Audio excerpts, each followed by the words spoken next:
सुप्रभात भैया बहनों, आज हम पढ़ेंगे लाल बहादुर शास्त्री। लाल बहादुर शास्त्री को निरंतर आगे की ओर बढ़ाते हुए अब तक हमने जाना कि लाल बहादुर शास्त्री जी कौन थे। उनके बारे में मैंने आपको बताया कि उनका हमारे भारत के गौरवशाली अतीत में उनका क्या क्या योगदान रहा है। आज जो है उसे निरंतर आगे की ओर हम बढ़ाते हुए आज उनके शिक्षा के बारे में हम थोड़ी सी जानकारी हासिल करेंगे। भारत के गौरवशाली प्रधानमंत्री वो रहे। भारत की आज़ादी में उनका जो योगदान है उसके बारे में आज हम पढ़ेंगे और 1965 के युद्ध में लाल बहादुर शास्त्री जी का क्या क्या योगदान रहा, इसके बारे में हम जानकारी हासिल करेंगे। लाल बहादुर शास्त्री जी जो थे वो भारत के दूसरे प्रधानमंत्री रहे और सबसे बड़ी बात यह है कि वह हर नौजवान के लिए एक प्रेरणा के प्रतीक हैं। कौन? लाल बहादुर शास्त्री जी उन तमाम व्यक्तियों के लिए प्रेरणा के प्रतीक हैं जो अभाव में जी रहे हैं। उन्होंने बताया है कि कैसे कम सुविधाओं के बीच हम अपनी पढ़ाई को पूरी कर सकते हैं और अपने लक्ष्य को प्राप्त कर सकते हैं।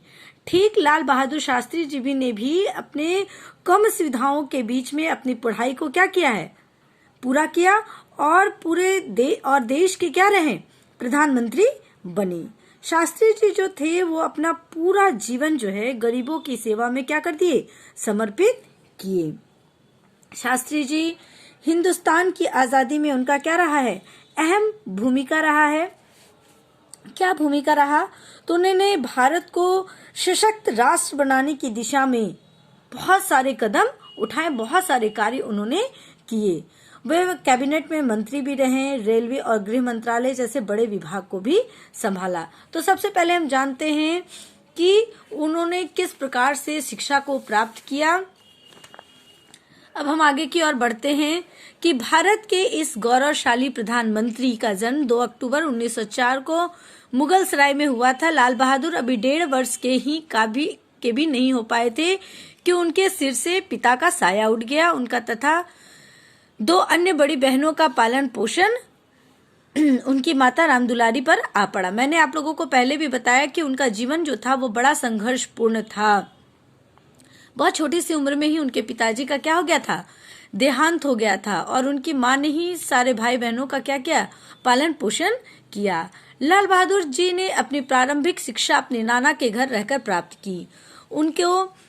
उनके मिडिल कक्षा की पढ़ाई काशी में मौसा जी के पास रहकर हुई। वे वहां के हरिश्चंद्र हाई स्कूल में पढ़ते थे। निर्धनता और अभावों का कांटा वहां भी चुभता रहा। उन्हें 15 किलोमीटर पैदल चलकर पढ़ने जाना पड़ता था। एक बार तो पास में पैसे न होने का कारण वे नाव की उतराई न दे सके। यानी जब हम क्या करते हैं, नाव पर चढ़ते हैं तो फिर उसके लिए हमें क्या करना पड़ता है, पैसे देने पड़ते हैं।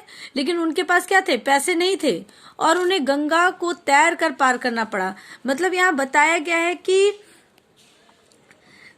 पैसा जो है वो अपने लक्ष्य को पूरा करने में कहीं भी बाधक नहीं हो सकता यदि आप जो है अपने कार्य के प्रति पूरी तरह से निष्ठावान हो। और उसी प्रकार लाल बहादुर शास्त्री जी जो थे वो अपनी शिक्षा के प्रति, अपने कार्य के प्रति पूरी तरह से निष्ठावान थे। किसी प्रकार का कोई भी अभाव जो है उनके लक्ष्य के लिए बाधा नहीं बन पाया। सन 1920 में महात्मा गांधी ने असहयोग आंदोलन छेड़ दिया। उसने शास्त्री जी की आत्मा को झकझोर दिया। मैंने पहले भी बताया कि महात्मा गांधी जी से ये बहुत ही प्रभावित थे। कौन? लाल बहादुर शास्त्री जी। उस समय उनकी आयु 16 वर्ष ही थी। वे घर परिवार की चिंता छोड़कर असहयोग आंदोलन में कूद पड़े। असहयोग आंदोलन बंद होने पर उन्होंने अपनी अधूरी शिक्षा पूरी के लिए काशी विद्यापीठ में नाम लिखवा लिया और वहीं से 1925 में शास्त्री जी की उपाधि उन्होंने क्या की, प्राप्त की। वे देश सेवा के कार्य से इलाहाबाद चले गए। वहां उनके जीवन में सबसे पहला मोड़ यह आया कि मिर्जापुर निवासी श्री गणेश प्रसाद की सुपुत्री ललिता देवी से 1927 में उनका विवाह हो गया। किनका विवाह? लाल बहादुर शास्त्री जी का विवाह जो था वो ललिता देवी से हुआ था। यानी उनकी पत्नी का नाम क्या था, ललिता देवी। किसकी पत्नी का नाम? लाल बहादुर शास्त्री जी की पत्नी का नाम, धर्मपत्नी का नाम क्या था, ललिता देवी। यह विवाह शास्त्री जी के लिए बड़े सौभाग्य और सुख का साधन बना। जब देश स्वतंत्र हुआ तब पंडित जवाहरलाल नेहरू के मंत्रिमंडल में उन्हें 1952 में रेल मंत्री बनाया गया, जिसकी मैंने पहले भी परिचर्चा की। 1957 में वे गृह मंत्री बने। 27 मई 1964 को नेहरू जी का देहांत हो गया। देश के राजनीतिक नेताओं ने बहुत सोच समझकर शास्त्री जी को उनका उत्तराधिकारी चुना। 6 जून शास्त्री जी भारत के प्रधानमंत्री बने। उस समय देश की स्थिति अच्छी नहीं थी। 1962 के चीनी आक्रमण ने भारत की प्रतिष्ठा को बहुत ठेस पहुंचाई थी। हमारी सेना का मनोबल गिरा हुआ था। देश अन्न संकट से गुजर रहा था। अपने छोटे से और दुर्बल से दिखाई देने वाले शरीर में कितनी शक्ति छिपी है, इसका परिचय उन्होंने शीघ्र ही दे दिया। 1965 में पाकिस्तान ने भारत पर आक्रमण कर दिया। अब जो है ये जो पूरा पैराग्राफ है, इसमें क्या बताया गया है कि 1962 की जो बात है, जब भारत जो था वो क्या था, चीन से युद्ध में क्या हो गया था, पूरी तरह हार गया था। और तब पाकिस्तान जो था वो क्या किया, उसका फायदा वो उठाकर भारत पर क्या करने लगा, हुकूमत करने लगा। पाकिस्तान के जो अयूब खान थे, उसने क्या किया, उसकी जो सरकार थी उसने 1965 में चुपचाप युद्ध का क्या कर दिया, ऐलान कर दिया। कब, 1965 की बात है, जब पाकिस्तान का जो अयूब खान था, उसकी जो जब सरकार चल रही थी, तो उसने क्या किया, युद्ध का ऐलान किया और ऑपरेशन जिब्राल्टर छेड़ दिया। और भारत सेना की जो कम्युनिकेशन लाइन है उसको नष्ट करने के लिए क्या किया कि कश्मीर में हजारों सैनिक क्या कर दिए, भेज दिए। कौन, अयूब खान ने, ठीक है। और तब शास्त्री जी जो थे वो क्या किए, भारतीय सेना को आदेश दिया और भारतीय सेना जो था वो जो भारतीय सेना थी वो क्या की कि पंजाब में अंतर्राष्ट्रीय जो सीमा थी उसको पार कर गई, ठीक है। और पार करके वो पाकिस्तान में ही घुसकर सेना पर दो तरफा क्या कर दिए, हमला कर दिए। और क्या हुआ, उस समय पाकिस्तान को उन्होंने करारा जवाब दिया। उसी के बारे में यहाँ बताया गया है कि शास्त्री जी का जो था हिंदुस्तान में क्या रहा है, अहम भूमिका रहा और भारत को एक सशक्त राष्ट्र बनाने में भी क्या रही है, इनकी अहम भूमिका रही है। किनकी, लाल बहादुर शास्त्री जी के। इस पैराग्राफ में वही हम लोग पढ़ेंगे। 1965 में पाकिस्तान ने भारत पर आक्रमण कर दिया। शत्रु को उसके दुस्साहस का मजा चखाने के लिए शास्त्री जी हुंकार उठे। उन्होंने 3 सप्ताह की लड़ाई में ही पाकिस्तान का घमंड क्या कर दिया, चूर चूर कर दिया, जिसके बारे में मैंने अभी परिचर्चा की। हमारी सेनाएं आक्रमणकारियों को खदेड़ती हुई लाहौर तक जा पहुंची। भारत की इस शानदार सफलता से विश्व भर में क्या मिल गई, खलबली मच गई। सोवियत रूस के तत्कालीन प्रधानमंत्री सी कोसिगन के प्रयासों से ताशकंद में जनवरी 1966 में एक संधि पर दोनों देशों ने हस्ताक्षर किए। संधि पर हस्ताक्षर करने के कुछ ही घंटों बाद ताशकंद के अतिथि गृह में अचानक उनकी तबीयत बिगड़ गई और हृदय गति रुक जाने से उनका देहांत हो गया। किनका, लाल बहादुर शास्त्री जी का।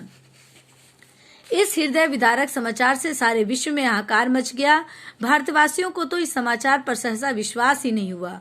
अगले दिन उनका शव याइवान से भारत लाया गया। लाखों नर नारी आंखों में आंसू भर अपने यशस्वी प्रधानमंत्री के अंतिम दर्शन के लिए खड़े थे।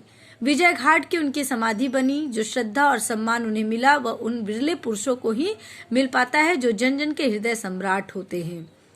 शास्त्री जी की विजय का सबसे बड़ा रहस्य यह था कि सदा जनता को अपने साथ लेकर चलते रहे। उन्होंने जय जवान जय किसान का नारा लगाया। किसने, लाल बहादुर शास्त्री जी ने। इसका परिणाम यह हुआ कि जहां एक और सेना के जवानों ने राष्ट्र की रक्षा के लिए अपने प्राण हथेली पर रख दिए, वहां किसानों ने अपने परिश्रम के द्वारा अधिक से अधिक अन्न उपजाने का प्रण किया। इससे सारा राष्ट्र एक फौलादी दीवार की तरह संकट का सामना करता दिखाई दिया। शास्त्री जी देश प्रेम के सबसे ऊंचा समझते थे। वे अपने सिद्धांतों के बड़े पक्के थे। सिद्धांत के आगे वे अपनी पत्नी तथा बच्चों तक की परवाह नहीं किया करते थे। अपने त्याग, तपस्या, साहस, दृढ़ता और संयम पूर्ण जीवन से वे ऐसी मिसाल जलाए गए जो आने वाली पीढ़ियों के लिए देश सेवा का मार्ग आलोकित करती रहेगी। शांति के पुजारी और युद्ध के विजेता के रूप में उनका नाम राष्ट्र के इतिहास में सदैव स्वर्ण अक्षरों में अंकित रहेगा।